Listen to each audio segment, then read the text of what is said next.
Hello and namaskar everyone. I'm Jagdish Chandra Jangid, your JJ sir, and we are back to the momentum. देखिए दोस्तों, दैनिक current affairs की ये class 20, 21 और 22 अगले 3 दिन तक आपको रिकॉर्डेड मिलेगी। फिर 23 तारीख से हम वापस रूबरू होंगे लाइव आपके साथ में। थोड़ा पेशेंस, कॉपरेशन, कोऑर्डिनेशन बनाए रखिएगा।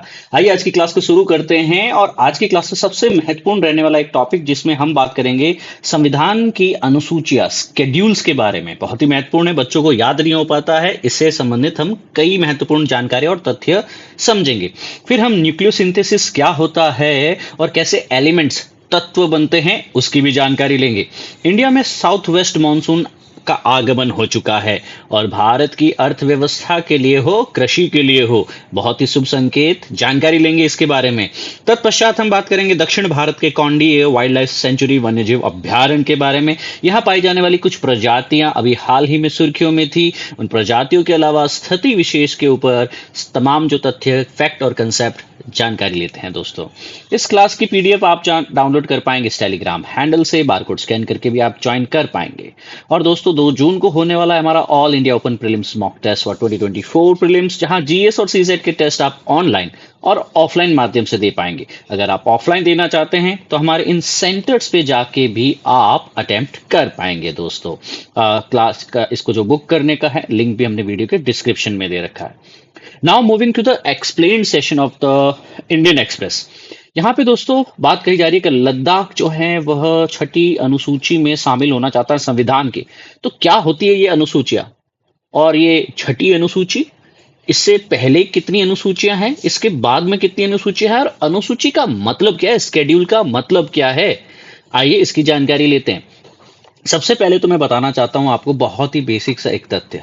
वो तथ्य कुछ इस प्रकार है मित्रों कि जब भी हम संविधान के अंतर्गत कुछ बेसिक सी चीजें जानकारी के अंतर्गत लेते हैं, ठीक है, सो कॉन्स्टिट्यूशन में कोई भी चीज हो, है ना, कोई भी चीज, है ना, उसके अंतर्गत अगर कोई एक लिस्ट हमें ऐड करनी है ना, एक लिस्ट ऐड करनी है जिसमें हमें कुछ जानकारी विशेष जो है संकलित करनी हो, कंपाइल करनी हो, तो हम उसे क्या कहते हैं आपके पास में? स्केड्यूल कहते हैं। क्या कहते हैं? स्केड्यूल कहेंगे। हिंदी में इसे अनुसूची की श्रेणी में कहा जाएगा। ठीक है दोस्तों, भारत का जो संविधान है, इतना लंबा चौड़ा रिटन कॉन्स्टिट्यूशन जो है हमारा दोस्तों, इसमें ऐसी कई छोटी छोटी अनुसूचियां जो हैं देखने को मिली। जैसे ये आपके पास में पहली अनुसूची हो सकती है। इसी तरह जब भारत का लिखित संविधान बना ना, शुरुआत में 8 ऐसी अनुसूचियां थी और आजादी के उपरांत 4 नई और जोड़ी गई। आज की तारीख में भारत के संविधान में 12 अनुसूचियां हैं और हर अनुसूची एक लिस्ट है, एक सारणी है अपने आप में। राइट, आइए इसकी जानकारी लेते हैं। इसको कैसे याद रखेंगे? जैसे हमने अभी जानकारी ली कि यहाँ पे आपके टोटल 12 हैं, 8 जो हैं जब संविधान को हमने लागू किया तब से बनी हुई हैं, और 4 आजादी के बाद में हमने संविधान के अंतर्गत इन स्केड्यूल्स को ऐड किया। शुरुआत अगर मैं कहूंगा आपके पास में, आपके एक इसका नेमोनिक्स याद कर सकते हैं। अनुसूचियों को कैसे याद करें? Tears, TEARS of old PM. अब टीयर्स ऑफ ओल्ड पीएम में 12 लेटर्स है ना। टीयर्स ऑफ ओल्ड पीएम, ये शब्द भी याद रह सकता है आपके पास में, है ना। ठीक है, अब इसमें टीयर्स में देखिए सबसे पहला वक्त है टी। टी मतलब पहली अनुसूची। यहाँ पे टेरिटरीज और स्टेट्स मतलब भारत में कितने राज्य हैं, कितने केंद्र शासित प्रदेश हैं, इसकी जानकारी आपको पहली अनुसूची में मिलेगी। दूसरी अनुसूची में ई आ गया, TE है, तो ई यहाँ पे है इमोल्यूमेंट्स। इमोल्यूमेंट्स का मतलब हो गया भत्ता, पैसा, वेतन, कितना मेहनताना, कितना इमोल्यूमेंट्स इनको मिलने वाला है। जो संवैधानिक पदों पे राष्ट्रपति को कितना, प्रधानमंत्री को कितना, एक MP को कितना, एक MLA को कितना, है ना, जो संवैधानिक पदों पे होंगे उन्हें कितना इमोल्यूमेंट्स मिलेगा। तीसरा है आपके पास में एफर्मेशंस। जैसे हमने कहा प्रधानमंत्री जी ने शपथ ली, जैसे हमने कहा चीफ जस्टिस ऑफ इंडिया ने शपथ ली। अभी जो ये शपथ लेने का जो होता है ना, ओथ और अफर्मेशंस, है ना, कि पद और गोपनीयता की शपथ ली, भाई ये शपथ होती कहाँ लिखी हुई है?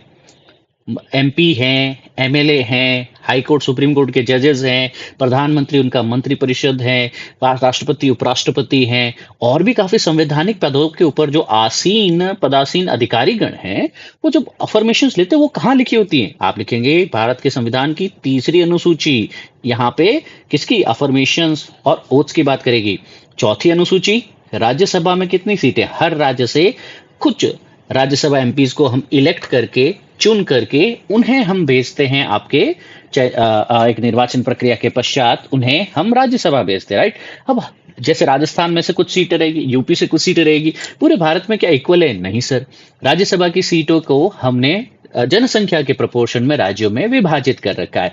अतएव मित्रों, हर राज्य से अलग अलग सीटें होगी। तो राजस्थान से कितनी है, एमपी से कितनी है, लद्दाख में कितनी रहने वाली है, नॉर्थ ईस्ट में कितनी होने वाली है, इसकी जानकारी हमें कौन सा चौथाई अनुसूची देगा। वहां प्रॉपर लिस्ट है कि किस राज्य से कितने राज्यसभा एमपी आएंगे, ठीक है। अब हम बात करते हैं पांचवी अनुसूची। भारत के अंतर्गत और भी कई एरियाज हैं जो मुख्य धारा मेन स्ट्रीम सोसाइटी से परे रहते हैं, दूर रहते हैं। जंगलों में रह सकते हैं, आदिवासी हो सकते हैं, सिंपल सोसाइटीज हो सकते हैं, है ना। ऐसे एरियाज में यह खुद के ट्रेड्स, खुद के कस्टम्स के अनुसार अपनी जीवनी जीते हैं। इन एरियाज को हम शेड्यूल्ड एरियाज का भी नाम दे देते हैं, है ना। अब उत्तर पूर्व भारत की अगर हम लोग बात करें तो वहां पे परिधान अलग है, वहां पे रहन सहन अलग है, वहां पे आपके पास में मैट्रियार्कल सोसाइटी हो सकती है, काफी सारी चीजें जो है अत्यधिक संवेदनशील है। अतएव नॉर्थ ईस्ट एरियाज के अंतर्गत जो ट्राइबल एरियाज है ना, उसे ज्यादा स्वायत्ता दी गई, ज्यादा ऑटोनॉमी, ज्यादा अधिकार दिए गए, यहां तक कि उन्हें अपने न्यायपालिका, अपने परिधान, अपनी परंपराओं, अपने कानून बनाने का और उन्हें लागू करने का, इवन तक दंड तक देने का भी बेसिकली शक्तियां उन ट्राइबल एडवाइजरी काउंसिल्स या फिर टीएसी टैक्स के पास में होती है, ठीक है। तो पांचवा शेड्यूल, यहाँ पे भारत के अंतर्गत जो भी स्केड्यूल्ड एरिया है, अनुसूचित एरियाज है, जहां ट्राइबल पॉपुलेशन, अनुसूचित जनजाति जो आपके पास में या जो ट्राइबल एरियाज हैं यह ज्यादा है, तो उस एरिया को हम फिफ्थ शेड्यूल में डाल दिए। अगर नॉर्थ ईस्ट की बात करेंगे तो अदर ट्राइबल एरियाज जो नॉर्थ ईस्ट में है, ठीक है ना, ये सिक्स शेड्यूल में आ गए। अभी जैसे हम लोग कह रहे हैं ना कि सर लद्दाख चाहता है छठी अनुसूची में डाला जाए, क्यों? क्योंकि सर यहाँ पे ज्यादा ऑटोनॉमी मिलती है, ज्यादा स्वायत्ता मिलती है, ज्यादा अधिकार मिलते हैं। समझ में आई? इसीलिए लद्दाख चाहता है कि उसके परंपराएं, उनकी संस्कृति, उसकी हेरिटेज, उसके इतिहास की संरक्षण हो पाए, उसके धरोहर की संरक्षण हो पाए, पर्यावरण की संरक्षण हो पाए, अधिकारों का संरक्षण हो पाए। अतएव वह छठी अनुसूची में आना चाहता है। यहां तक कि जब बीजेपी ने 2019 में इलेक्शन लड़ा था, इन्होंने अपने इलेक्शन मैनिफेस्टो के अंतर्गत जो चुनाव घोषणा पत्र होता है उसमें भी लिखा था कि हम लद्दाख को छठी अनुसूची में डालने वाले। अतएव यहाँ पे आपको बार बार सुनाई दे रहा होगा कि लद्दाख जो है वह छठे शेड्यूल में शामिल होना चाहता है। समझ में आई बात आपको? ये लोग क्यों इकट्ठे हुए हैं, ये सारी चीजें आपको पता होना चाहिए। क्या लिखा है, ध्यान से पढ़ो। We demand six schedule for the protection of the cultural identity. हमारी सांस्कृतिक पहचान के संरक्षणार्थ हम छठे अनुसूची में आना चाहते हैं। समझ में आई बात आपको? अब सातवां, मतलब छठे में क्या होगा, ऐसे ऐसे राज्यों का, ऐसे ऐसे एरिया का नाम लिखा होगा जो छठी अनुसूची में आएंगे, वहां पे उनको ज्यादा अधिकार, ज्यादा स्वायत्ता, ज्यादा ऑटोनॉमी मिलेगी, ठीक है। सातवीं अनुसूची, इसमें हम लोग लिस्ट देते हैं कौन से विषयों पे संसद कानून बना सकती है, यानी सेंट्रल लिस्ट, कौन से विषयों पे राज्य सरकार कानून बना सकती है, यानी स्टेट लिस्ट, कौन से विषयों पे दोनों कानून बना सकते हैं, यानी कॉन्करेंट लिस्ट, है ना। इसके अलावा कुछ अपशिष्ट मुद्दे या फिर कुछ बचे हुए सब्जेक्ट्स भी रहेंगे जिन्हें हम रेजिड्यूरी सब्जेक्ट्स कहते हैं। जब संविधान बन रहा था वो सब्जेक्ट्स की बात नहीं की जा सकती, जैसे आईटी, संचार, 5G, है ना, साइबर वर्ल्ड इत्यादि इत्यादि। सो स्पेस टेक्नोलॉजी, अब ये चीजें कहीं भी सेंट्रल, स्टेट या कंकरेंट में है ही नहीं, तो इसे रेजिडुअरी सब्जेक्ट रखा गया। और कनाडा के कॉन्स्टिट्यूशन को फॉलो करते हुए यहाँ पे रेजिडुअरी सब्जेक्ट कहाँ पे देखे जाएंगे, राज्य संसद के साथ में आएंगे, ना कि राज्यों के साथ में, है ना। तो जब भी याद करिए, स्पेस पे कोई काम करना हो, जब भी संचार पे कोई काम करना हो, आईटी पे काम करना हो, कौन नियम बनाता है, कौन कानून बनाता है? यह केंद्र सरकार बनाती है। आगे है आठवीं अनुसूची, एट शेड्यूल जो है ओ stand for official languages. Official languages, आधिकारिक भाषा है। क्या भारत की कोई राष्ट्रभाषा है? हिंदी कोई राष्ट्रभाषा नहीं है। There is no national language, सिर्फ ऑफिशियल लैंग्वेज है। भारत के संविधान में 22 ऑफिशियल लैंग्वेजेस हैं। आप कमेंट करके बताएंगे कौन कौन सी ऑफिशियल लैंग्वेजेस हैं, ठीक है। नौवीं अनुसूची, अब ये तो थे वो जो संविधान जब बना था तब इतनी जो थे आपके पास में अनुसूचियां थी। आजादी के बाद में यहाँ पे 4 नए जोड़े गए।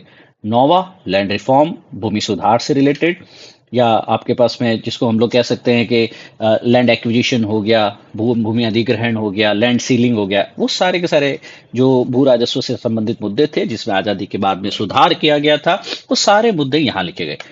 10th की अगर हम बात करें, आजादी के बाद 1970-80 में राजनीति में देखा गया कि एमपीज एमएलएज को खरीद फरोख्त की जाने लगी, है ना, ज्यादा से ज्यादा मनी और मसल पावर का यूज किया जाने लगा। और जब ये चीज होने लगी तो संसद ने बनाया एंटी डिफेक्शन कानून। 10वीं अनुसूची क्या है? D for defection. 1885 में 52वें संविधान संशोधन के द्वारा दल बदल विरोधी कानून बनाया गया और उस कानून को 10वीं अनुसूची में डाला गया। फिर 1992 और 93 में पी और एम यानी पंचायत और म्युनिसिपैलिटीज से रिलेटेड 2 संविधान संशोधन लाए गए। और पंचायत ग्रामीण राज्यों के अंतर्गत ग्रामीण आवेश में, और म्युनिसिपैलिटीज जो है अर्बन लोकल बॉडीज की तरह अब संवैधानिक दर्जा इन्हें दिया गया 1992-93 के 73वें और 74वें संविधान संशोधन के द्वारा। तो अब ये याद रहेगा आपको, टीयर्स ऑफ ओल्ड पीएम याद रहेगा। तो हमने क्या पढ़ लिया दोस्तों, यहाँ पे बातों ही बातों में 12 अनुसूचियां याद हुई। Tears, TEARS of old PM, ठीक है। Territory emolument, affirmation, Rajya Sabha seats, schedule area, other schedule area, federal list, official language, land reform, defection, panchayat and municipalities. I hope this makes clear. आगे बढ़ते हैं।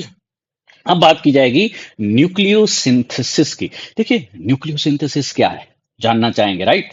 अब न्यूक्लियोसिंथेसिस की अगर हम लोग बात करें तो इससे मतलब है कि तारे के भीतर, एक स्टार के भीतर तत्व, एलिमेंट्स का बनना। देखिए जब हमारा यूनिवर्स बना, है ना, तो सबसे पहले क्या था? सबसे पहले क्या हुआ था सर? हम सभी को पता है, सबसे पहले आपने भी बताया कई बार, बिग बैंग। क्या हुआ था? बिग बैंग, है ना। आज से अरबों वर्ष पहले उससे क्या बनी थी? हाइड्रोजन। और वही हाइड्रोजन जो है पूरे विश्व में, पूरे ब्रह्मांड में फैली हुई है, ठीक है। अब यही गैसें का पुंज, यही हाइड्रोजन का पुंज इकट्ठा होकर के स्टेलर नेबुला का निर्माण करता है, ठीक है ना। इसी से तारों का निर्माण होता है, ठीक है। और इस तारे के भीतर, इस तारे के भीतर फिर क्या होती है? रिएक्शंस होती हैं, है ना। हाइड्रोजन और हाइड्रोजन जुड़ के क्या बनाते हैं? तारे के नाभिक में संलयन क्षमता होती है। तारे के नाभिक में तापमान हजारों डिग्री सेल्सियस के आसपास में होता है। और उस वक्त क्या होता है? तारे के कोर में अत्यधिक दबाव और तापमान के कारण जो स्टार है, जो सूर्य है, उसके कोर में टेम्परेचर 15 मिलियन डिग्री सेल्सियस हो जाता है। यहाँ पे हाइड्रोजन हाइड्रोजन का संलयन, फ्यूजन होने लगता है और इसके कारण हाइड्रोजन और हाइड्रोजन जुड़ के हीलियम बनाते हैं। हीलियम और हीलियम जुड़ के कार्बन बनाते हैं। समझ में आई बात आपको? आप देखेंगे कि था क्या शुरुआत में? हाइड्रोजन, फिर हाइड्रोजन के जुड़ने से बना हीलियम, हीलियम से बना कार्बन।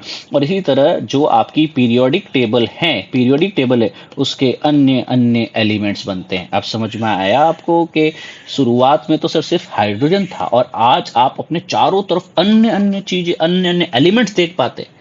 कहां से आए होंगे वो? उसके पीछे जो प्रोसेस है मित्रों, उसका नाम है न्यूक्लियोसिंथेसिस। क्या नाम है? न्यूक्लियोसिंथेसिस। न्यूक्लियोसिंथेसिस क्या है? तारों के भीतर तत्वों का निर्माण। जब भी स्टार्स के अंदर एलिमेंट्स का फॉर्मेशन होगा, है ना, क्योंकि शुरुआत में तो सिर्फ हाइड्रोजन था और प्रचुर मात्रा में था। बिग बैंग के बाद में जो ये बना था आपके पास में, ठीक है ना।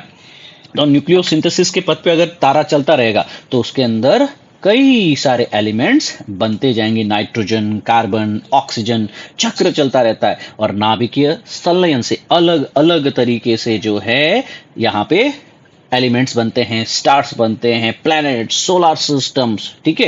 ये सारी चीजें उससे बनती है। भारत के लिए अच्छी सी न्यूज है, अंडमान निकोबार के आसपास में क्या पहुंच चुका है? South west monsoon. South west monsoon कहां पहुंच चुका है दोस्तों? अंडमान निकोबार पहुंच चुका है। ये 19 तारीख के आसपास की बात है। Very good. तो आप देखेंगे कि सर जून के पहले हफ्ते तक, है ना, ये कहां पे पहुंच जाएगा? By the 1st of June it will reach the Kerala southern tip of India as well.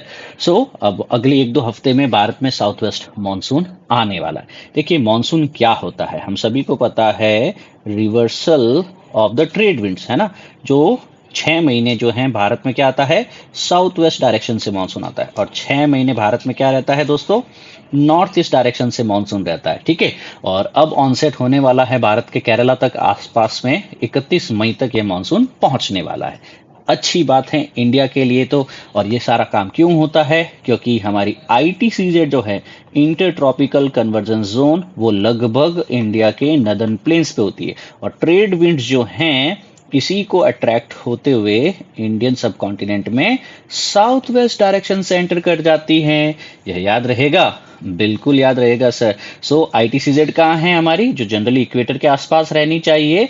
गर्मियों के समय वह लगभग दिल्ली, यूपी और शिवालिक के नीचे साउथ वाले एरियाज में रहती हैं।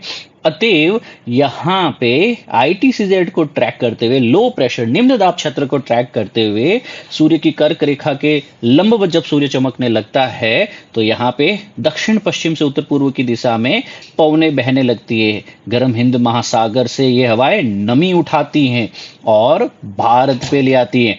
इंडिया पे लेके आने के पश्चात क्या होगा, यह आईटीसीजेड जो है एक ट्रॉफ बनाएगा और यहाँ पे इंडिया और इंडियन सबकॉन्टिनेंट के अंदर क्या होगा, आपके पास में जेट स्ट्रीम वाला कॉन्सेप्ट भी आपको पता होगा।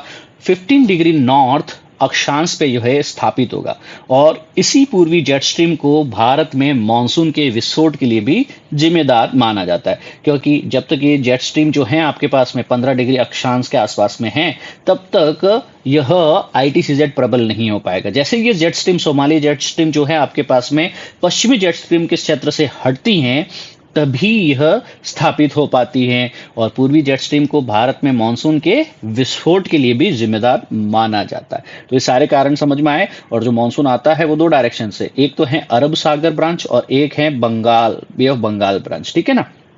यहाँ पे दो ब्रांचेस में आता है। अरब सागर के कारण जो है आपके पास में इस वाले एरिया से आएगा और यहाँ से जो हवाएं होगी बे ऑफ बंगाल से मॉइस्चर उठाएगी और अराकन योमा और इस एरिया में बारिश करने वाली है। मूविंग फॉरवर्ड, कौंडिन्य वन्यजीव अभ्यारण्य श्रीलंका के अंदर गोल्डन बैक फ्रॉग मिला है। यहाँ पे फ्रॉग, मेंढक। गोल्डन बैक मतलब उसकी पीठ जो है वह गोल्डन है। Golden in a sense what, golden in the sense of कि सर यह कहीं न कहीं आपके पास में एक डिस्कवरी के रूप में देखा गया है 200 साल के बाद में, है ना। It is rediscovered in India as well. कहाँ पे देखने को मिला कि जो ये श्रीलंका के अंदर पाई जाने वाली स्पेसीज हैं वह भारत में देखने को मिली हैं। दोस्तों, रीडिस्कवरी बहुत ही इंपॉर्टेंट हिस्टोरिक देखने को मिली है, क्योंकि ये बताया जा रहा है कि हमारे भारत और श्रीलंका के बीच में कहीं न कहीं यहाँ पे एक कनेक्ट हुआ करता था। ये स्पेसीज जो आज दक्षिण भारत में पाई गई हैं, यह श्रीलंका में काफी मात्रा में पाई जाती। पर आप कहेंगे सर बीच में तो जल है ना, पर यह आइस एज के समय जब पानी का जलस्तर, समुद्र का जलस्तर बढ़ता घटता रहता था, जब पानी का जलस्तर घटता था बर्फ ज्यादा जम जाने के कारण, तो इनके बीच के अंदर एक लैंड रूट स्थापित हो जाता था और इससे स्पेसीज जो है एक्सचेंज हो पाती थी दोनों ही एरियाज की। मतलब भारतीय उपमहाद्वीप से श्रीलंका तक और श्रीलंकन आइलैंड से जो है इंडियन सब कॉन्टिनेंट तक जो है स्पेसीज चेंज हो पाती थी आपके पास में। तो भारतीय प्राणी सर्वेक्षण में जो रिसर्चर्स है आंध्र प्रदेश की जैव विविधता बोर्ड के साथ साझेदारी में इन्होंने चित्तूर डिस्ट्रिक्ट में कौंडिन्य वाइल्ड लाइफ अभ्यारण्य में 2 सेंचुरीज के बाद में पहली बार श्रीलंकाई गोल्डन बैग्ड मेंढक जो है यहाँ पे देखे। सो पूछा जाएगा श्रीलंकाई गोल्डन बैग्ड मेंढक के बारे में कहाँ देखा गया हाल ही में, कौंडिन्य वाइल्ड लाइफ सेंचुरी। कहाँ है यह सेंचुरी, तो आप बताएंगे कि सर यह सेंचुरी जो है भारत के आंध्र प्रदेश के चित्तूर डिस्ट्रिक्ट में है। दोस्तों, आंध्र प्रदेश के चित्तूर डिस्ट्रिक्ट में। और याद रखना यह एलिफेंट रिजर्व भी है। क्या है आपके पास में, एशियाई हाथियों का यहाँ पे हैबिटेट, आवास वाला एकमात्र अभ्यारण्य। मतलब भारत में जनरली अगर देखा जाए कई सारे एलिफेंट रिजर्व्स हो सकते हैं, पर एशियाटिक लायंस जो हैं वो सिर्फ कौंडिन्य वाइल्ड लाइफ सेंचुरीज में मिलते हैं। और जो यूनिक इंफॉर्मेशन है उसके ऊपर यूपीएससी जरूर प्रश्न पूछता है आपके पास में। अब भारत जो है, भारत सरकार के द्वारा एक देशव्यापी हाथी संरक्षण परियोजना चलाई गई और उसके अंतर्गत ही ये कौंडिन्य वाइल्ड लाइफ सेंचुरी जो है, वन्यजीव अभ्यारण्य जो है, इसे कहीं न कहीं एलिफेंट रिजर्व के साथ में भी माना जाता है।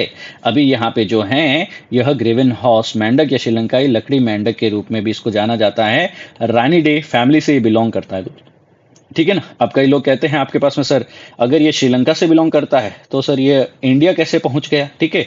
तो ये है कि जो प्लेस्टोसीन एरा था, है ना, आइस एज के आसपास में, तब जो पाक स्ट्रेट थी जो बीच वाली, उसमें जो भूमि का जो पुल है वह उजागर हुआ और जलमग्न जब ये हो जाता था, है ना। अब जब आपके पास में इसके बीच का एक ब्रिज दिखने में लगता, तो यहाँ से स्पीसीज जो है वो यहाँ पे पहुंचते और यहाँ से स्पीसीज यहाँ पे इंटरेक्ट हो पाती थी। अब इस क्लास के एंड में मैं आपसे एक बहुत ही महत्वपूर्ण जानकारी देना चाहूंगा। देखिए दोस्तों, आज से हम कहीं न कहीं अमेंडमेंट्स को पढ़ना शुरू करते, कौन कौन से महत्वपूर्ण अमेंडमेंट्स हुए। देखिए, भारत आजाद हुआ 47 में, ठीक है, संविधान बना 49 में, उसके 2 वर्ष पश्चात 51 में संविधान में कई चीजों को बदलाव किया गया, कई चीजों को हटाया गया, कई चीजों को जोड़ा गया। क्या हुआ कि संविधान में पहला संशोधन लाना पड़ा 1951 में। समझिएगा, हिंदी हो चाहे अंग्रेजी वाले हो, अच्छे से समझेंगे, चीजें याद हो जाएगी आज तुम्हें। जैसे कि हमें पता है कि हम सभी को एकता से, समानता से देखेंगे, किसी के साथ भेदभाव नहीं करेंगे। पर क्या आपको पता है कि पहले संविधान संशोधन से हम सोशल और इकोनॉमिक बैकवर्ड, जो सामाजिक और आर्थिक दृष्टिकोण से जो पिछवाड़ा वर्ग है ना, जो पिछड़ा हुआ वर्ग है, उसके लिए स्पेशल प्रोविजंस बना पाएंगे दोस्तों, ठीक है। इसके अलावा याद करो, हमने 9th शेड्यूल की बात की थी आपसे, 9वीं अनुसूची की बात की थी कि सर जब जमीन सुधार होंगे, है ना, तो यहाँ पे लैंड रिफॉर्म्स हुए, भू सुधार कानून जब बने उन्हें न्यायिक कहीं न कहीं समीक्षा से, जुडिशियल रिव्यू से बचाने के लिए 9वां शेड्यूल ऐड किया गया। तो 9वां शेड्यूल किससे ऐड किया गया? फर्स्ट कॉन्स्टिट्यूशन अमेंडमेंट एक्ट से ऐड किया गया था। याद रख पाएंगे, पहली बार सामाजिक आर्थिक दृष्टिकोण पे पिछड़ी जाति के लिए अगर हमें रिजर्वेशन की बात करनी थी, जातीय व्यवस्था पर रिजर्वेशन की बात किस संविधान संशोधन में की? पहले संविधान संशोधन में की। यही नहीं, याद करो, अनुच्छेद 19 जो है हमें अभिव्यक्ति की आजादी देता है, पर इसी के साथ में इसके ऊपर रीजनेबल रेस्ट्रिक्शंस भी लगाता है, इस पे अंकुश भी लगाता है।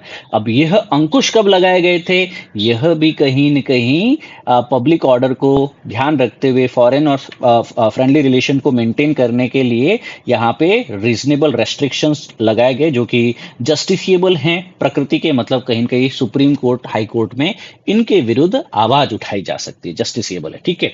एक नॉन जस्टिसएबल मतलब you can not go to the court, एक है जस्टिसएबल मतलब आप कोर्ट में जा सकते हैं, सरकार ने आपको ये काम करने के लिए मना कर दिया, आप चले जाओ कोर्ट में, कोर्ट को लगेगा कि नहीं भाई ऐसा कोई भी गलत बात नहीं, स्पीच एंड एक्सप्रेशन में आना चाहिए, फ्रीडम में है, तो वो रेस्ट्रिक्शंस हटाए भी जा सकते हैं, ठीक है। तो रीजनेबल रेस्ट्रिक्शंस किसने लगाए? पहले संविधान संशोधन ने 1951 में लगाए। यही नहीं, आपके पास में जो हमने कहा ना कि बैंकों का जो है आपके नेशनलाइजेशन हो गया, राष्ट्रीयकरण हो गया, है ना, सरकार जो है वो खुद भी कई कंपनियां चलाती है। सरकार ने mini Ratna, Maharatna, BSNL, MTNL, न जाने कितनी कंपनियां खोल रखी है। अभी जो ट्रेड और बिजनेस का राष्ट्रीयकरण, जो प्राइवेट कंपनी उनको राष्ट्रीयकरण कर सकता है। अब ये कैसे कर पाएंगे? संविधान में यह ताकत ऐड की गई पहले संविधान संशोधन के द्वारा। स्टेट ट्रेडिंग और नेशनलाइजेशन है किसी भी ट्रेड का, बिजनेस का, वह राज्य कर पाएगा, वह सरकार कर पाएगी, है ना। और इसको इनवैलिड नहीं ठहराया जा सकता कि सर ये तो मेरे राइट टू ट्रेड और बिजनेस के खिलाफ है। मतलब कल की तारीख में सरकार को बैंकिंग सही लगे तो बैंकिंग की व्यवस्था को क्या कर पाएगी? बैंकिंग की व्यवस्था को राष्ट्रीयकरण कर पाएगी। तो क्या ही है, कई बैंकों को जो है राष्ट्रीयकृत करके एसबीआई बनाया था, ठीक है। यस और नो, ये याद रखेंगे, ठीक है। तो पहली बार हुआ संविधान संशोधन के माध्यम से कि हमने स्केड्यूल कास्ट के लिए, स्केड्यूल ट्राइब्स के लिए और बैकवर्ड कास्ट के लिए रिजर्वेशन की बात की, उनके वेलफेयर की बात की। पहली बार हुआ आपके पास में लैंड रिफॉर्म से रिलेटेड के सर जमींदारी अबॉलिशन कानून जो बनाए गए थे, ठीक है ना, स्टेट एक्ट्स के अकॉर्डिंग, उनको सिक्योर करने के लिए कॉन्स्टिट्यूशनल वैलिडिटी इसके द्वारा दी गई थी। देखो कितना सारा क्या था पहले संविधान संशोधन। तो आप समझते हो संशोधन मतलब एक ही बिंदु होगा?